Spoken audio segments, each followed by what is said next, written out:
오늘은 거룩하고 복된 주님의 날입니다. 이제 우리 다 같이 일어나셔서 신령과 진정을 하나님께 드리겠습니다. 하나님은 우리에게 은혜를 베푸사 복을 주시고 그의 얼굴 빛을 우리에게 비추사 주의 도를 땅 위에 주의 구원을 모든 나라에게 알리소서. 아멘. 다 같이 앉으셔서 찬송가 98장을 부르겠습니다.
교동문 75번을 교독하겠습니다.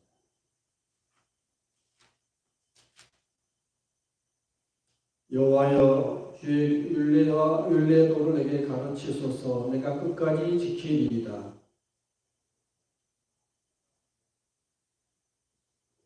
주의 말씀의 맛이 내게 어찌 그리 단지요. 주의 복도로 인하여 내가 명철케 되었으므로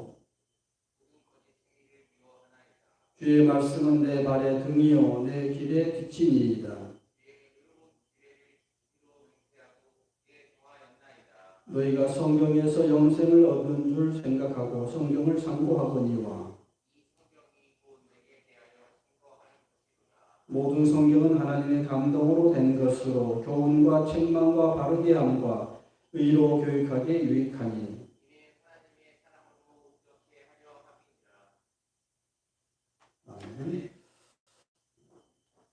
사도신경 우리의 신앙을 고백하겠습니다. 전능하사 천지를 만드신 하나님 아버지를 내가 믿사오며 그의 아들 우리 주 예수 그리스도를 믿사오니 이는 성령으로 잉태하사 동정녀 마리아에게 나시고 본디오 빌라도에게 고난을 받으사 십자가에 못 박혀 죽으시고 장사한 지 사흘 만에 죽은 자 가운데서 다시 살아나시며 하늘에 오르사 전능하신 하나님 편에 앉아 계시다가 죄여서 산 자와 죽은 자를 심판하러 오시리라.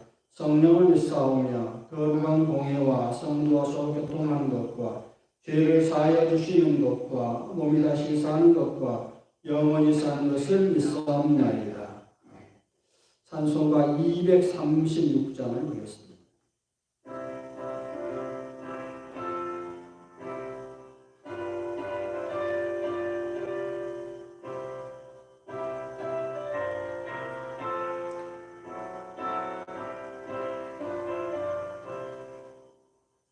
예수 크신 사랑을 말해주시며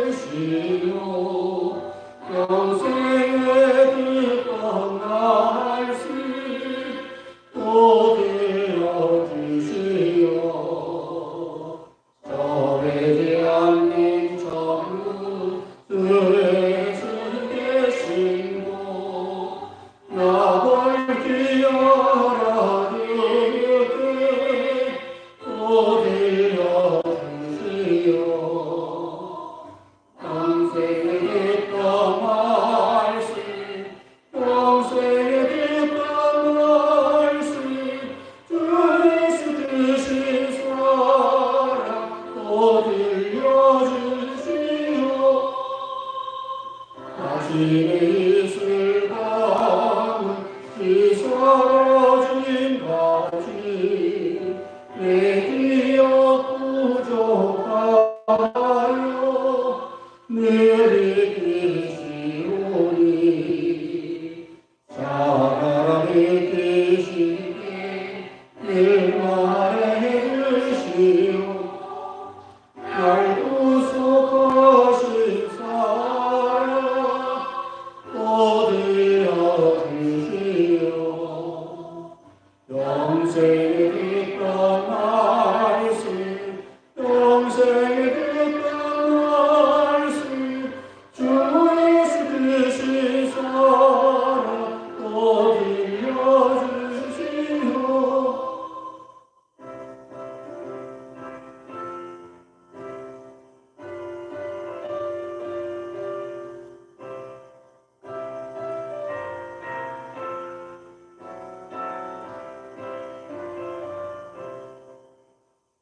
주 예수 나를 위해 이 세상 오셔서 날 구속하시는 말하여 주시오 나 그 사랑 위에 주 모여를 향해 이 복스러운 말씀 얻으려 주시오 영생의 뜻과 말씀 영생의 뜻과 말씀 주 예수 되신 사랑 얻으려 주시오 세상 앞에 영광 날 이어갈 때에 주 예수 되신 사랑 누리라 주시오 천국의 빛난 영광 내 눈에 비칠 때 주 예수 되신 사랑 얻으려 주시오 영생의 뜻과 말씀 영생의 뜻과 말씀 주 예수 되신 사랑 얻으려 주시오 하나님의 말씀은 구약 에스겔 3장 1절에서 3절 말씀입니다. 구약 성경 1153페이지입니다. 짧으니까 우리 다 같이 한 목소리로 읽겠습니다. 시작. 그가 또 내게 이르시되 인자야 너는 받는 것을 먹어라.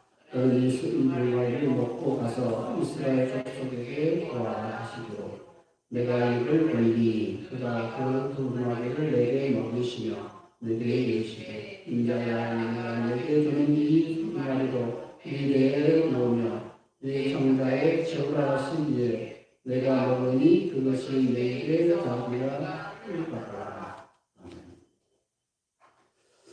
이제 이 말씀에 의지하여서 말씀을 받아 먹으라 하는 제목으로 하는 말씀을 전하겠습니다. 오늘은 성소주일입니다. 성경이 우리 신앙의 기준이다라고 이제 해서 선포한 그런 주일입니다. 성경 우리 개신교 교인들은 성경이 우리 신앙의 기준으로 알고 성경을 사랑하고 늘 읽지 않아요. 그런데 2000년 교회에 늘 그랬던 것은 아니에요. 중세시대 때만 해도 성경은 금서였습니다. 이게 참 희한하죠.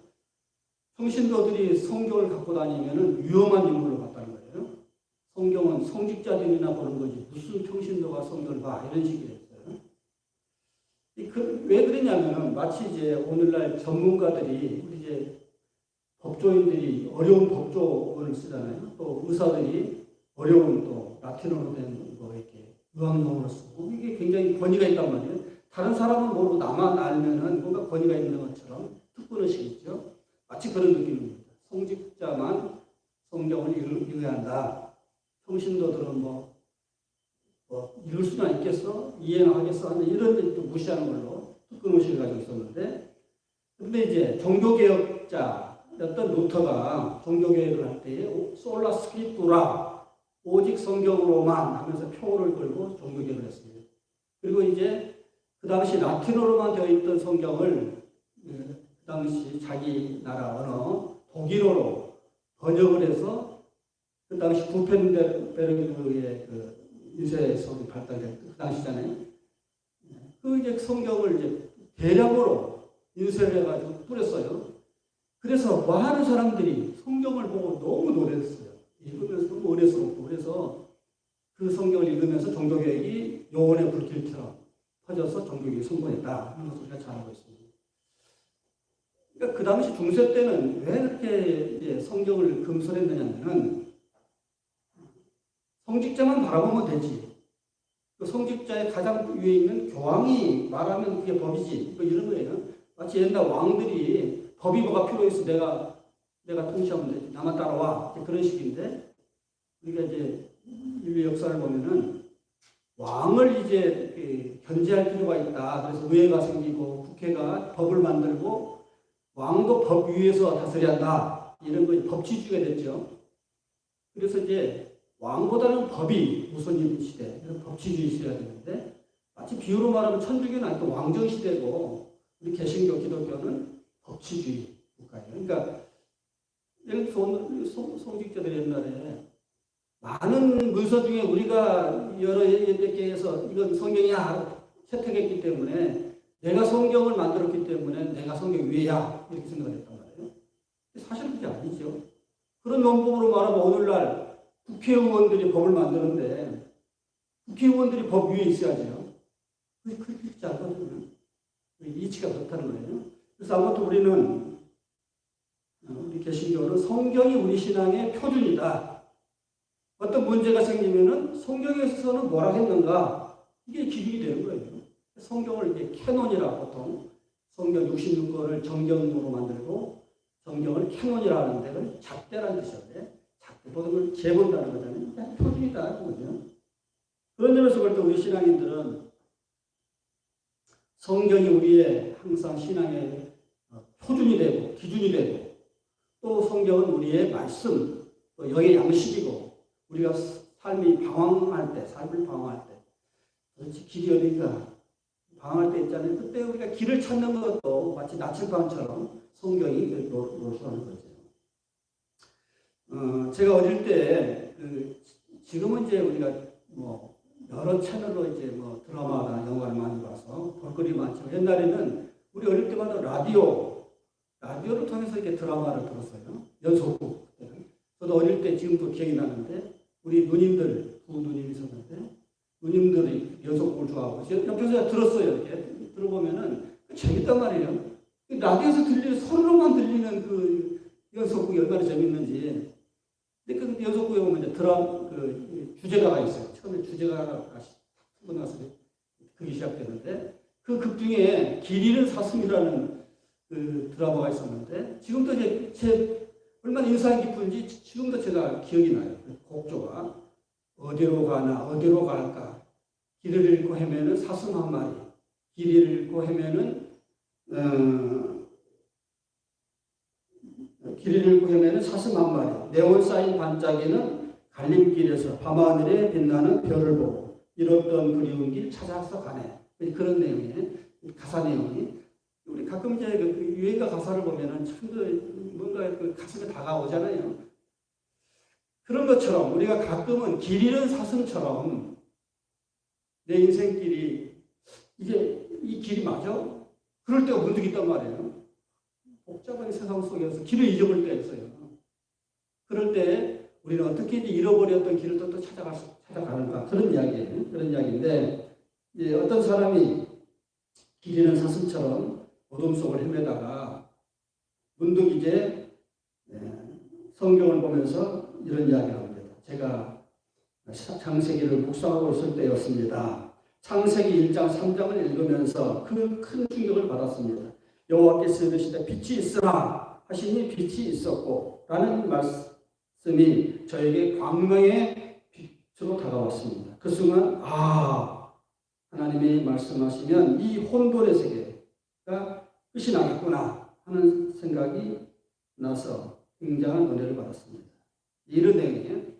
우리가 성경을 볼 때 뭔가 깨달음이 있죠. 맞아, 이거야. 우리가 설교를 들 때도 그렇고 뭔가 말씀이 잘 박힌 것처럼 박힐 때가 있단 말이에요. 마치 옥토에 뿌려진 씨앗처럼 우리의 마음속에 깊이 말씀이 오는 늘 들었던 말씀인데 근데 그때는 어떻게 내 마음속 깊은 곳에 들어와서 나를 이렇게 움직이는 굉장한 경험을 하게 될 때가 있죠. 바로 그거야 하면서 잃어버렸던 길을 다시 찾아가는 그런 순간들이 있죠. 이 사람도 아마 그랬던 것 같아요. 내가 어둠 속에서 방황했는데 하나님이 어둠 속에서 나타나서 빛이 있으라 하시니 빛이 있게 되고 그때부터 세상이 창조하기 시작했던 것처럼 나의 삶 속에 하나님의 말씀이 깊이 들어와서 내 이 혼돈된 이 카오스와 같은 혼돈의 나의 삶을 질서 있는 세상으로 바꿔주는 경험을 했노라 하는 그런 말씀입니다. 우리가 성경을 흔히 이제 말씀이라고 할 때에 헬라어, 그리스어 이제 성경의 원어예요. 그리스어, 헬라어에 말씀이 두 가지가 있어요. 하나는 우리가 흔히 잘 아는 로고스. 태초에 말씀이 계시나 할 때도 그 로고스예요. 로고스. 그 로고스의 말씀이 있고 하나는 레마의 말씀이 있어요. 이게 두 가지가 이제 똑같은 말씀이에요. 우리 사람 보잖아요. 아가페 사랑이 있고 스톨게적인 사랑이 있고 에로스적인 사랑. 이렇게 사랑과 똑같은 말이면 여러 가지 구분이 되잖아요. 그런 것처럼 말씀도 구분하면은 로고스는 어떤 객관적인 절대적인 어떤 진리를 말하는 그런 이제 느낌이라 한다면 레마의 말씀은 그 말씀이 내게 팍 부딪혀와서 나에게 주관적으로 나를 움직이는 내게 의미가 있는 어떤 그 실존적인 의미를 주는 말씀. 달라요. 하나는 어떤 원리적인 성의 절대적인 객관적인 말씀이라 한다면은 이 레마의 말씀은 내게 부딪혀오는 주관적인 나를 깨우치는 그러니까 큰 은혜를 주는 말씀으로 다가올 때의 그 의미로의 말씀을 우리는 레마라. 레마라. 그래서 우리는 객관적으로 이 로고스와 같은 말씀을 많이 또 읽어야 할 필요도 있지만 그것이 내게 뭔가 의미를 주는 걸로 다가오는 레마의 말씀으로 빨리 받아들일 필요가 있습니다. 그 독일의 소설가 카프카라는 프란츠 카프카라는 사람인데 그 사람이 원래 이제 유태인인데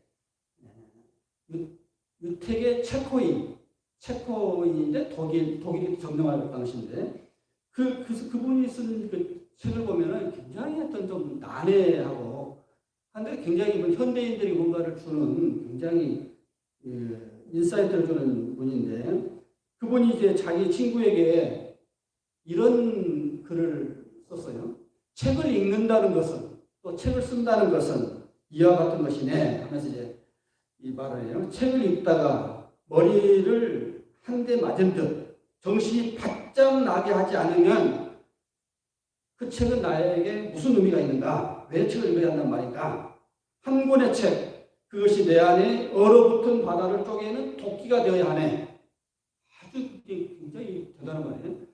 그러니까 하나의 책을 읽었을 때에 내게 엄청난 얼어붙은 고정관념을 깨트리고 그러니까 이거야 하면서 생각이 변화되면서 내 행동 자체를 완전히 변화시키는 엄청난 의미를 주어야 그 책이 의미가 있다 그런 말씀이잖아요. 내 얼어붙은 내 머리를 도끼로 쪼개듯이 했을 때 그 책이 의미가 있다. 우리 저기 동대문 그 도서관 제가 자주 가는데 거기 가면 이제 이렇게 계단을 올라가잖아요. 올라가면은 계단에 하나하나의 계단에 글이 써져 있는데 이 글이 써 있더라고요. 책은 마치 얼어붙은 나의 머리를 쪼개는 도끼가 되어야 한다. 뭐 이런 거예요. 우리가 성경을 읽을 때 마치 그래요. 성경을 읽을 때 늘 읽던 말씀이고 또 늘 듣는 설교의 말씀이지만 어느 순간에 내게 탁 꽂히는 말씀이 있단 말이에요. 내가 길을 방황할 때 이거야. 나 이제 발견했어. 뭔가 나침반처럼 이런 길을 헤매다가 어떤 빛을 보는 것처럼 별을 보는 것처럼 바로 이거야. 이런 체험들이 있어야 우리 신앙인들에게 있어서 성경이 그런 의미로 다가와야 한다. 감격으로 다가와야 한다. 그런 거예요. 그런데 그러해야 할 하나님 말씀 왜 그렇게 우리에게 그렇게 다가오지 못하는가? 왜 그렇게 우리는 성경을 읽어도 설교를 들어도 마치 얼어붙은 도끼로 나의 머리를 깨는 것 같은 그런 충격적인 그런 사건으로 다가오지 않는가? 몇 가지 한번 생각해 볼게요. 우리를 하나님 말씀이 우리에게 다가올 때 우리 방해하는 요소들. 첫째는 하나님의 말씀을 접하는 시간이 너무 작다는 거예요. 너무 적어요. 우리 일주일은 168시간입니다. 일주일, 한 주간, 한 주일, 이제 월요일부터 일월화수목까지 168시간인데 우리는 성경을 읽고 듣는 시간, 이 시간, 설교, 이 성경 우리가 예배 시간이잖아요. 딱 1시간. 168시간 중에 딱 1시간만 성경 하나님 말씀을 듣는 아주 작은 시간에 노출돼요. 작은 시간에. 그런데 우리는 그 외의 시간은 세상 것으로 다 노출되어 있죠. 우리가 이 교회로 나가는 순간 세상적인 수많은 것과 우리는 이제 우리가 노출되어 있단 말이에요. 노출되어 있어요. 그래서 세속적인 가치관에 우리가 휩싸이고 세속적인 어떤 수많은 이렇게 인터넷 또 미디어의 사람과의 관계 속에서 세속적인 어떤 가치관을 수없이 우리가 주입되죠. 그래서 너무 하나님의 말씀을 접하는 시간이 적다. 그런 거예요. 우리 육체는 늘 배고플 때 밥을 먹고 싶어 하잖아요. 그런데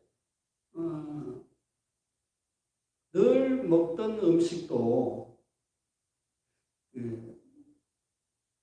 우리가 이제 요새는 참 먹는 것이 풍부하기 때문에 참 요새는 참 좋은 시대에 살고 있죠. 우리 입이 너무 교만해졌죠. 한마디로. 근데 옛날에는 우리 어릴 때만 해도 참 먹는 것이 좀 그렇게 흔하지가 않았죠. 저는 지금도 생각이 나요. 우리 참 어려웠을 때는 점심이라는 뜻이 원래 점을 찍는다 그런 뜻이거든요. 마음의 점을 딱 찍는다. 그러니까 그냥 시장기만 속이고 지나간다 그런 뜻이니까 원래 두 끼만 먹었던 우리 조상들은. 그러다가 이제 좀 허전하니까 점심 중간에 한번 이렇게 간식으로 먹고 그냥 때우고 지나갔어요. 감자나 고구마 쪄먹고 옥수수 쪄먹고 뭐 이런 거. 그 정도로 지나갔단 말이에요. 근데 지금은 너무도 많은 것을 먹으니까 옛날에 왕들도 먹지 못하는 진수성찬을 우리가 먹죠. 지금. 참 대단한 시대에 살고 있는 거예요. 어떤 점에서는. 옛날 왕들은 그 기록을 보면은 우리나라 한반도에서 나오는 가장 좋은 우리는 이 귤을 그냥 쉽게 먹잖아요. 옛날에는 귤이라는 것은 정말 귀한 거예요. 그러니까 왕들이나 먹는 거예요. 왕들이. 제주도에 진상품 중에 귤이 진상품이에요. 그리고 이제 신하들한테 좀 나눠주기도 하고. 우리는 얼마나 많이 먹습니까? 그래서 요새는 우리가 너무 많이 먹어서 탈이지, 그죠? 너무 많이 다이어트 한다고 야단이고. 옛날 생각하면 참 사치를 부리고 있는 거예요. 정신이 사치를 부리고 있는 거죠. 아무튼 우리가 너무 많이 잘 먹고 있는 거예요. 그래서 참 이 고마운 줄도 모르고 음식이 고마운 줄도 모르고. 근데 아무튼 우리 영혼이 우리의 마음이 세상의 풍부한 걸로 너무 가득 차서 하나님의 말씀이 안 들어와요. 너무 좋은 것이 많으니까 세상에 너무 좋은 것이 많으니까.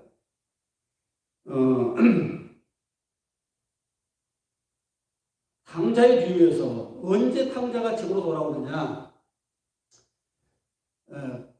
돼지나 먹는 쥐업 열매조차도 없을 때 돌아와요. 참 묘하죠. 그러니까 끝까지 버텨요. 내가 자존심이 있지. 그런데 이제 또 추락했는데 막판에는 돼지나 먹는 돼지하고 쥐업 열매 먹고 싸울 정도가 됐었단 말이에요. 그래서 쥐업 열매로 배를 채웠는데 쥐업 열매조차도 먹을 것이 없을 때 그때야 아버지 집으로 오죠. 이 말은 무슨 말이냐면은 우리 영혼이 우리 마음이 세상 것으로 가득 차 있을 때는 배가 부를 때는 하나님의 말씀을 들을 수 않죠. 근데 어느 순간 하나님이 그것조차도 끊게 안 되었어요.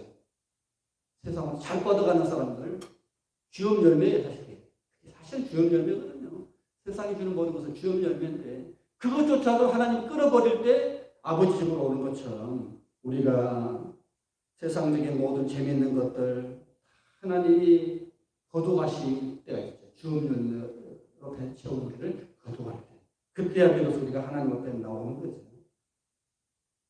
두 번째로 왜 우리가 하나님 말씀을 들으면서도 은혜를 못 받고 그러느냐 하면은 편식을 하기 때문에 그렇습니다. 편식. 사람은 누구나 다 편식을 하게 돼 있죠. 우리가 애들 키울 때도 보면은 애들도 지금 자기 입에 맞는 것만 먹는단 말이에요. 좀 마음에 안 드는 우리 이한이 녀석도 보면은 먹여주는데 지 마음에 안 들면 뱉어버려 이렇게 뱉어요. 이 본능이죠. 사람은 다 편식하게 하죠. 근데 얘들만 그러냐? 우리 어른도 그래요. 어른도 자기 좋은 것만 받아들이지 자기에게 쓴 것은 다 뱉어요. 성경을 읽을 때도 설교를 들을 때도 자기에게 좋은 것만 받아들이고 싫은 것은 뱉어버려요. 그래서 자기 마음에 맞는 것을 아멘 하면서 쭉쭉 받아들이지만은 뭔가 좀 자기에게 희생을 강요한다든지 뭔가 이렇게 좀 그런 걸 하면은 뱉어버리죠. 우리의 신앙에 있어서 우리가 너무 편식이 많다. 미국의 어느 영성가가 기독교 2000년사를 쭉 자기가 연구를 해보니까 교회가 어떻게 변천해 왔는가를 쭉 보니까 기독교가 처음에 그리스 로마 이쪽에 있을 때 그리스 이쪽 이제 지금의 터키 쪽이잖아요. 그리스 터키 쪽에 있을 때는 철학화되었다. 기독교가 철학으로만 이야기했다는데 플라톤 철학이나 이렇게 철학으로만 철학화되었고 로마에 왔더니 정치화되었고 오늘날 캐톨릭이 로마 정치를 그대로 이제 벤치마킹해서 세계를 뻗어갔더니 이게 로마 제국이 뻗어가는 그 방법론을 그대로 받아들여서 정치화되었고 근데 미국의 교회가 오더니 기업이 되었다. 기업이 됐단 말은 무슨 말이에요? 교회가 사람들을 기업의 목적이 뭐예요? 많은 돈을 벌고 기업 확장시키는 것이 기업이잖아요. 그러니까 교회가 마치 장사판이 되었다. 장사꾼이 되었다. 어떻게 하면 사람들을 모아서 성금 많이 내게 하고 교회를 크게 할까? 이런 거잖아요. 그래서 우리 한국 목사들이 한때 세들백 교회에서 하는 그 성장 세미나에 막 열풍이 불려 있었어요. 어떻게 하면 이 교회를 성장시킬까? 너무 신학교 졸업하고 나서 개척하고 이렇게 봐도 안 되니까 답답한 마음에 그 방법을 배우려고 갔는데 일종의 이제 여기서 가는 세미나의 포인트는 번영신학이에요. 번영신학. 우리 적극적인 사고방식이란 말, 빈센트 목사. 나한테 하면 된다, 뭐 이런 식이죠. 우리 생활운동할 때 하면 된다. 그런 식이에요. 그래서 뭐 교회 엔터테인먼트, 오락적인 거, 뭐 어떻게 하면 사람들을 끌어들이게 하는. 근데 교회를 막 이런 식으로 막 하면 사람들이 몰려든다. 그래서 그걸 방법론을 도입해가지고 우리 한국교회가 엄청나게 부흥을 했었고. 그래서 저는 이제 미국에 와서는 기업이 되었고, 기독교가 한국에 와서는 대기업이 됐다. 저는 그렇게 말하고 있습니다. 세계 10대 교회 중에서 절반이 한국에 있어요. 여의도 수보음교가 제일 크죠? 세계에서 제일 큰 교회예요. 또 장로교로서 제일 큰 교회는 명성교회. 세계에서 제일 큰 교회 명성교회. 감리교는 저기 망교회. 뭐 이런 식이에요. 세계에서 제일 큰 교회야. 근데 가만히 생각해 보면은 교회가 무슨 기업인가?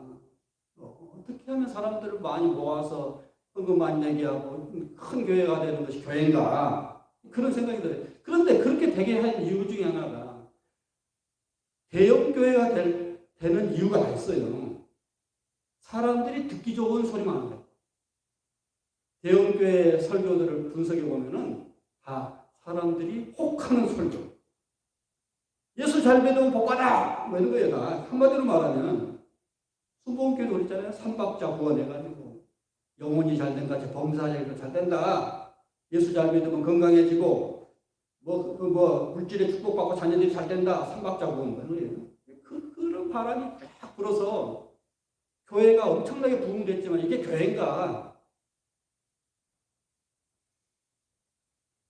하나님의 말씀이 지배되는 것이 교회야 하는데 사람들이 듣기 좋은 소리만 듣기를 원하는 교회. 또 우리도 저 편식, 이 문제란 말이에요. 편식.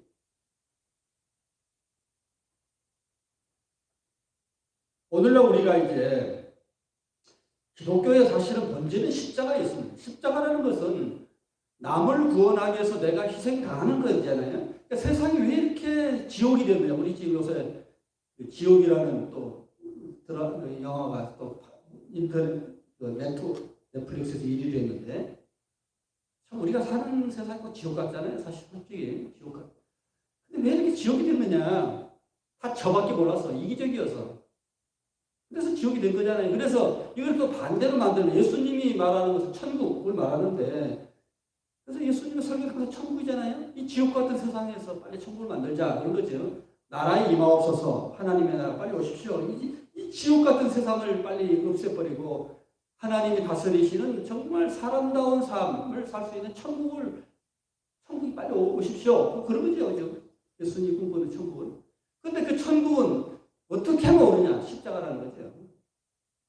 나의 희생을 통해서 모든 것을 서로 내놓을 때 그게 천국이 되는 거지. 자기 살려고 남을 짓밟고 빼앗고 죽이고 하는 것은 지옥이 되는 거죠. 그래서 단순한 거예요, 사실은. 그러니까 이 땅을 천국으로 만드는 것은 십자가 정신밖에 없죠. 십자가 정신.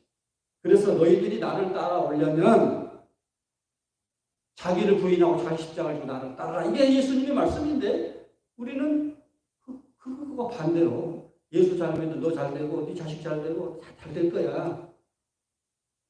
이게 듣기 좋은 소리만 하니까 이게 교회인가? 그런 생각이 들지요. 그래서 우리 교인들이 너무 듣고 싶은 것만 듣고 듣기 싫은 소리는 안 들려고 하는 이것이 문제다. 그리고 신앙생활을 하더라도 내 적당히 해야지. 너무 예수에 빠지면 나 손해봐. 예수님처럼 죽어야 돼. 그러니까 적당히 하나님 나 이 정도만 할게요. 더는 요구하지 마세요. 그런 마음이 우리의 무의식 속에 있어요. 무의식 속에. 내가 점점 예수에 미치면 성령에 미치면 안 되지. 미쳤다고 나 예수님처럼 다 손해봐야 하는데 그런 마음이 내재되어 있다. 내 마음속에. 너 돈 많이 벌었지?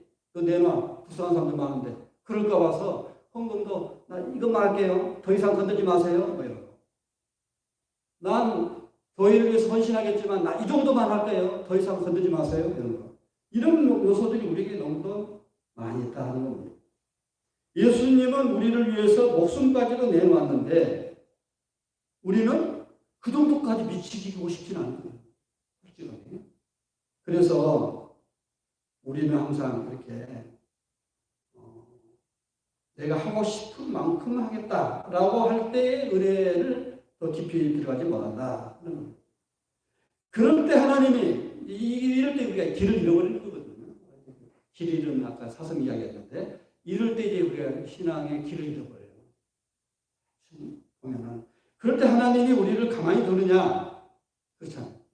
제가 언젠가 이제 나냐 연대기를 쓴 C.S. 루이스라는 사람을 이야기했잖아요. 그 사람이 원래 굉장히 철저한 무신론자, 아주 지성인인데 철저한 무신론자예요. 마치 우리나라 이어령 교수 같은 사람이에요.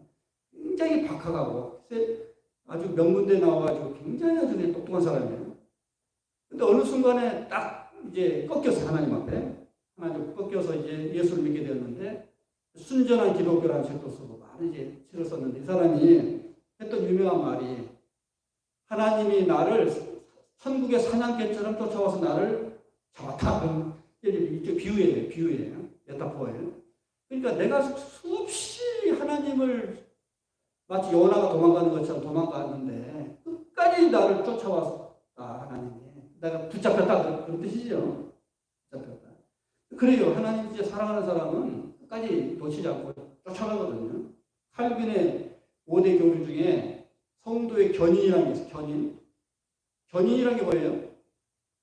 우리가 이제 견인차, 렌카차, 차가 가다가 고장 나면 스스로는 이제 움직일 수 없죠. 자동차인데, 스스로 움직이는 차인데, 스스로 움직일 수 없을 때, 렌카차가 와서 강제로 나를 딱 잡고 끌고 가야죠. 그 견인한다고 하잖아요. 하나님이 사랑하는 자는 한번 붙잡으면 잘 가다가 퍼질 때가 있죠. 우리 신앙인도 잘 신앙생활하다가 어느 순간에 길을 잃어버릴 때가 있잖아요. 그럴 때 하나님이 끝까지 사냥개처럼 쫓아와서 우리를 딱 물고 천국까지 견인해 간다.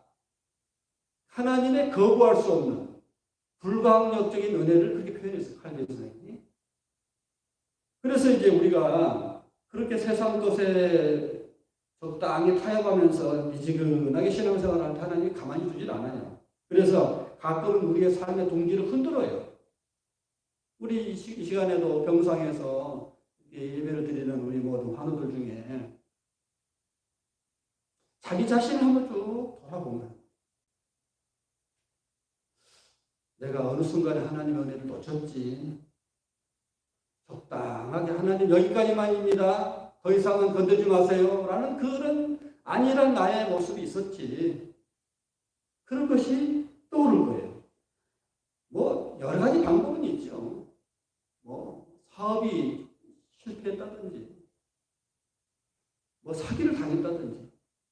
제가 지난주에 얼핏 그 인터넷에서 보니까 유튜브에 그 오영식이라는 그 옛날에 그 MBC 앵커인가? 하여튼 KBS는 모르겠네. 하여튼 그분이 몇백억 그 사기를 당해가지고 거지가 됐다고 그런 말이 나오더라고요. 그러니까 친구한테 소모아이네요. 그러니까 그 강남에서 좋은 집에서 막 남편도 의사고 굉장히 잘 뻗어가던 사람이었는데 어느 순간에 이렇게 망가졌더라고요. 알거지가 됐고 그 충격에 암 환자가 되었고 너무 피폐한 얼굴이더라고요. 그런 거예요. 그러니까 우리가 어느 순간에 잘 나가다가 딱 추락할 때가 있어요. 인생이라는 것이 그냥 한결같지 않잖아요. 살아보면 늘 잘 나가는 것이 아니잖아요. 잘 나가다 좀 벼랑 끝에 떨어질 때도 있고, 아니 지금 벼랑 끝에 떨어지 바로 칠 수도 있고, 몰릴 때도 있고, 서서히 늪에 빠진 사람일 수도 있고, 갑자기 떨어진 사람도 있고, 아무튼 여러 가지죠. 이런 식으로 우리의 삶이 위기를 당할 때 우리는 문득 신앙인들은 하나님이 나를 아주 거칠게 다루고 계시는구나 라고 빨리 알아요. 세상 사람들이 뭐 살다 보니까 그렇게 됐겠지, 뭐 우연히 뭐 이런 식으로 뭐 그냥 해석하겠지만, 우리는 적어도 참새 한 마리가 하늘을 날다가 떨어진 것조차도 하나님의 섭리 가운데, 계획 가운데 다 되는 거지. 세상에는 우연이 없다고 믿는 우리들로서는 우리의 삶의 동기가 흔들릴 때는 하나님이 나를 아주 거칠게 다루고 계시는구나를 빨리 알아야 돼. 길이 갑자기 없어졌어요. 너무 두려워요. 우울해요. 불안해요. 그때 우리는 문득 하나님이 나를 찾아오고 계시는구나, 만나기를 원하시는가를 빨리 알아요. 아까 예화 속에 그 길 잃은 사슴 같은 사람도 성경 창세기 1장 3절에서 길을 찾았다고 했잖아요. 내가 어둠 속에서 방황했을 때 하나님이 빛이 있으라 해서 빛이 있겠다. 그 말씀이 확 꽂혔단 말이에요. 그런 것처럼 그렇게 막 이렇게 강력하게 하나님 말씀이 나를 흔들어 댈 때가 있죠. 그럴 때 우리는 하나님이 나를 좀 찾고 계시는구나. 심령이 가난한 자가 복이 있다고 하는데, 애통하는 자가 복이 있다는데 이 말씀이구나. 그것이 이제 깨달아진단 말이에요. 자, 이제 이런 전제를 가지고 오늘 말씀으로 들어오겠습니다. 에스겔 선지자에게 하나님이 나타나셔서 하는 말씀이에요. 에스겔 선지자에게. 에스겔 선지자는 이스라엘 남유다 왕국이 이 바벨론에게 멸망을 당하고 포로로 잡혀갔을 때에 그 무너졌던 조국을 바라보면서 기도하다가, 우리 에스겔 골짜기 해골 이야기도 하잖아요. 해골같이 그냥 피폐해진 그 조국의 모습, 또 나의 실존의 모습을 그렇게 표현했죠. 해골 같다. 에스겔 골짜기 해골같이 그냥 싸그리 죽어있다는 거예요. 그때 하나님 나타나셔서 살리는 이야기잖아요. 해골을 살려서 사람이 다시 생기를 얻고 일어나는 이야기, 회복의 이야기잖아요. 근데 그 전에 이제 그 에스겔자 해골의 그 환상 그 전에 이런 이야기인데, 말씀을 받아먹어라.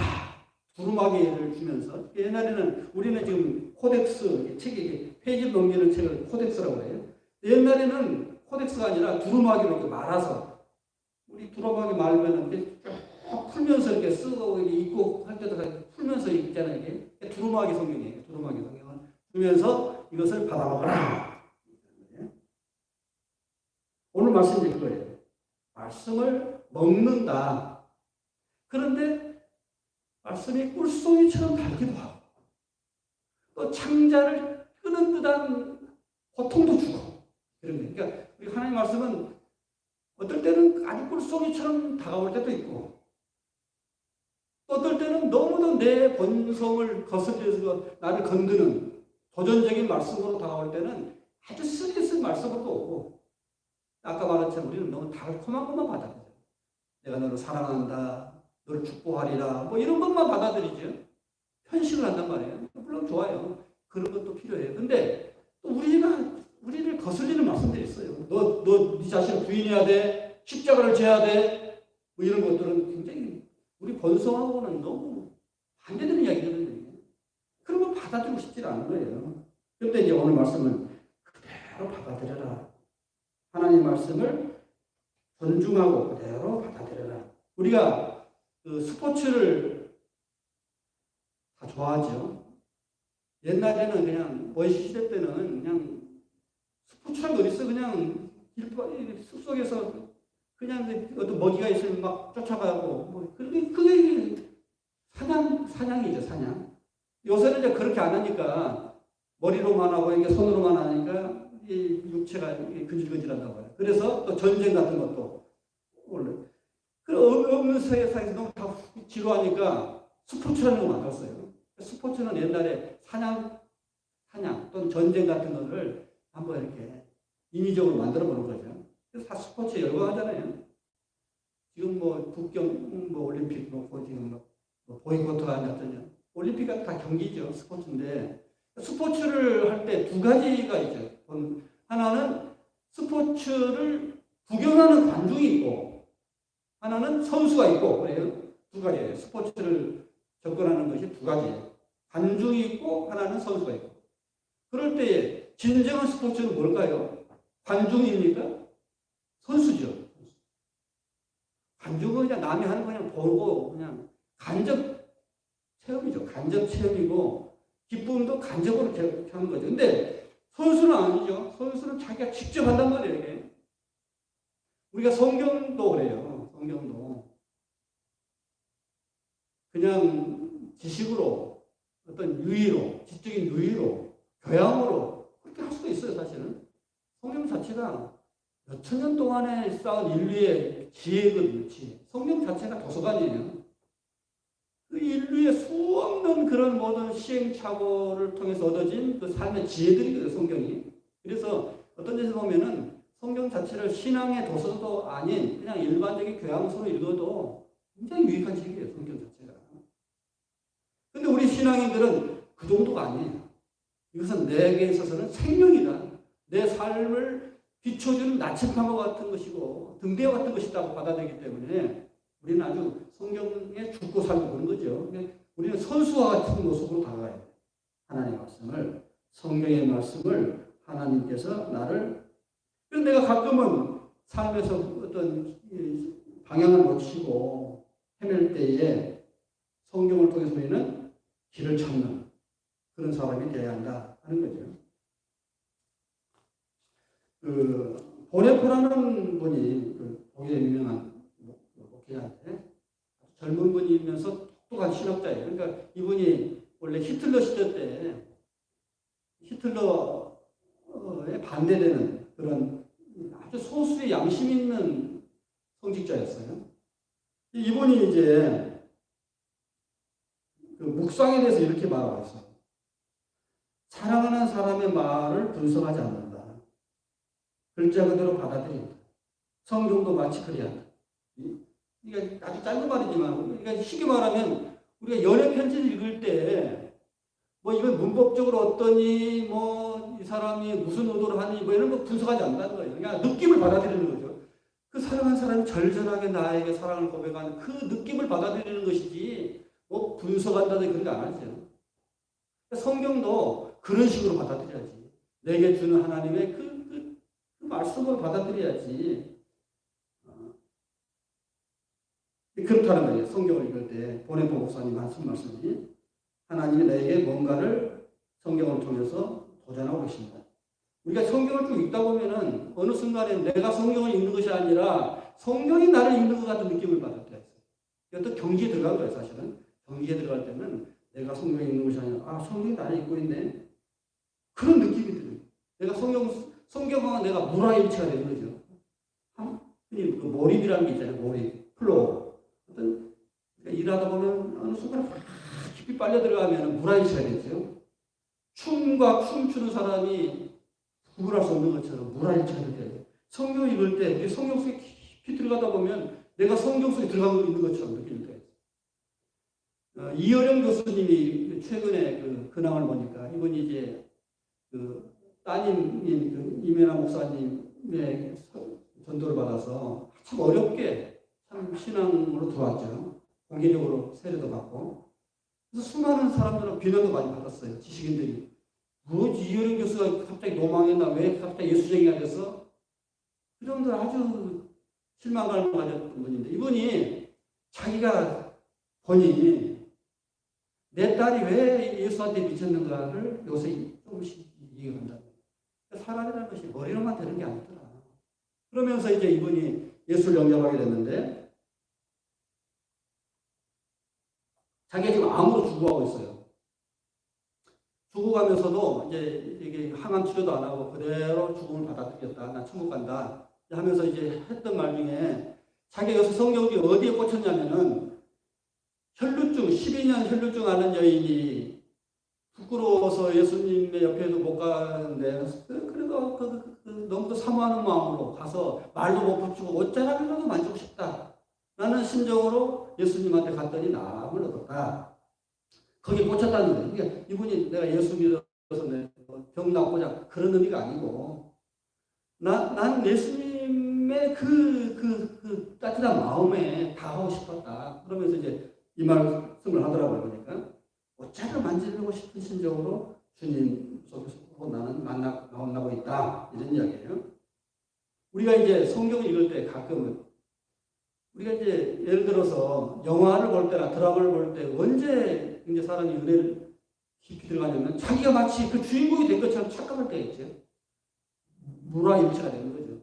그러니까 우리가 성경을 읽을 때, 설교를 들을 때도 마치 내가 그 속에 빨리 들어가야 돼요. 빨리 들어가서 그럴 때 내가 하나님이 내가 성경을 읽는 것이 아니라 성경이 나 읽고 있구나. 우리 그 찬송가 중에 거기에 넣어 있었는가 그때 주가 나무 십자가에 달릴 때 이 흑인 영가인데 그러니까 흑인들이 너무너무 삶 속에서 고통스러우니까 예수님의 그 십자가에 달린 예수님의 모습이 꼭 나 같은 느낌이 드는 거죠. 그래 예수님 하나님의 아들 저렇게 의인도 저렇게 고통을 당하는데 하면서 위로를 받는 거예요. 그러면서 그 예수님이 십자가에 달릴 때 나도 거기 있었노라 이런 고백이니까 물화일체가 되는 거죠. 그 정도까지 우리가 성경 속에 빨려 들어가야 은혜가. 그래 목사님 다윗 이야기를 하는데 그 다윗이 난 것 같아. 혈루증 여인이 예수님 만나고자 하는 그 간절함이 꼭 내가 그래 지금 이 정도의 간절함이 있을 때 우리가 은혜 받았다 그런 거죠. 공감했다. 오늘 이제 성서주의를 맞이해서 우리가 성경을 통해서 잃었던 길도 찾고 또 예수님도 만나고 삶 속에서 천국을 이루는 여러분 되기를 바랍니다. 기도하겠습니다. 사랑의 아버지, 오늘 성서주의를 맞이해서 우리가 성경이 얼마나 중요한 것이 생각해 보았습니다. 가끔은 우리가 길을 잃을 때가 있습니다. 또 신앙의 미지근한 상태에서 적당히 믿고 싶은 우리의 마음도 있습니다.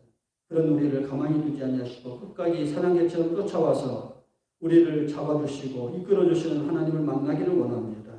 우리가 성경을 통해 깊이 주님을 만나고 주님 앞에 바른 신앙인으로서 거듭나는 삶이 되게 하여 주시옵소서. 우리 주 예수 그리스도 이름으로 기도드립니다. 찬송가 241장 부르시면서 준비하시는 줄 드리겠습니다.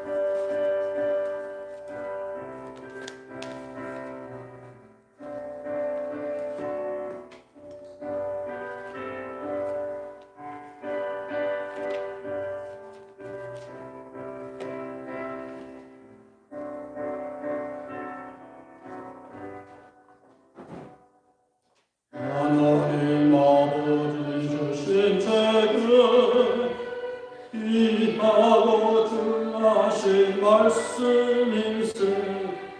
기쁘고 반가운 말씀 중에 날 사랑한단 말 찬족보다 예수를 사랑하시오니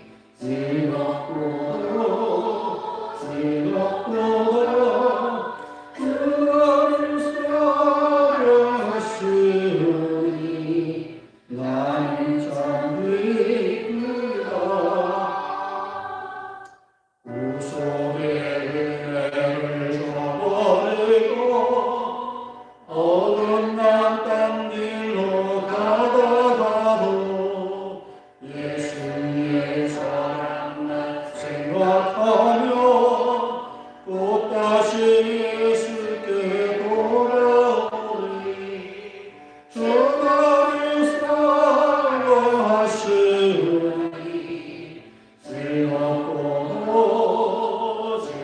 즐겁도다 주 나를 사랑하시오니 나는 참 기쁘다. 우주의 영광을 바라보며 예수의 사랑을 찬양하리. 영원히 찬양할 나의 노래 예수의 사랑이 기뻐도다. 주 나를 사랑하시오니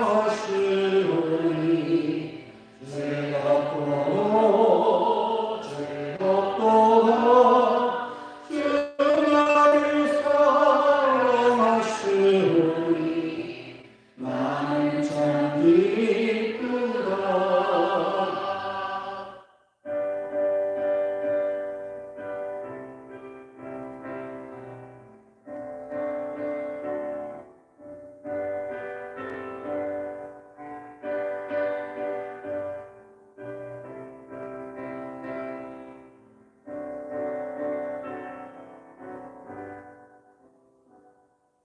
예수는 날 사랑하시오니 내가 또 예수를 사랑하니. 날 구원하시며 내려오사 십자가 위에서 죽으셨네. 주 나를 사랑하시오니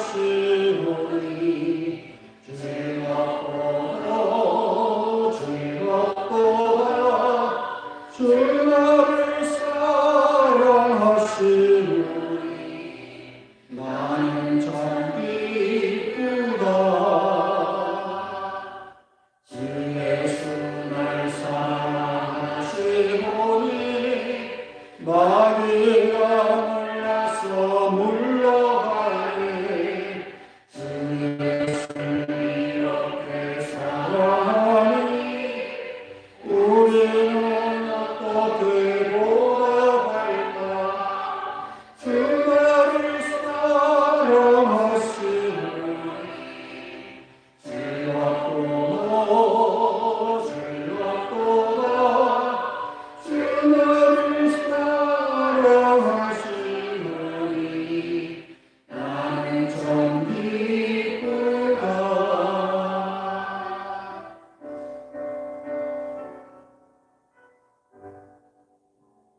기도하겠습니다.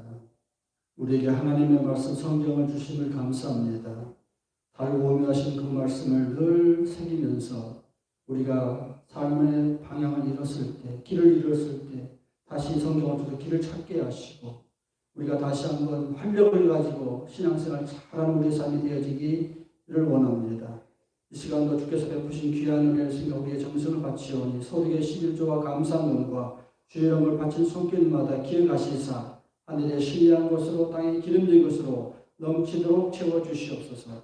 이제는 길이요 진리요 생명이 되신 우리 주 예수 그리스도의 무한하신 은혜와 아버지 하나님의 극진하신 사랑과 성령의 감동과 충만하신 역사가 말씀을 늘 사모하면서 그 말씀대로 살기를 원하는 사람 모든 교우들 머리 위에 이제 영토 함께 하시기를 간절히 축원하옵나이다.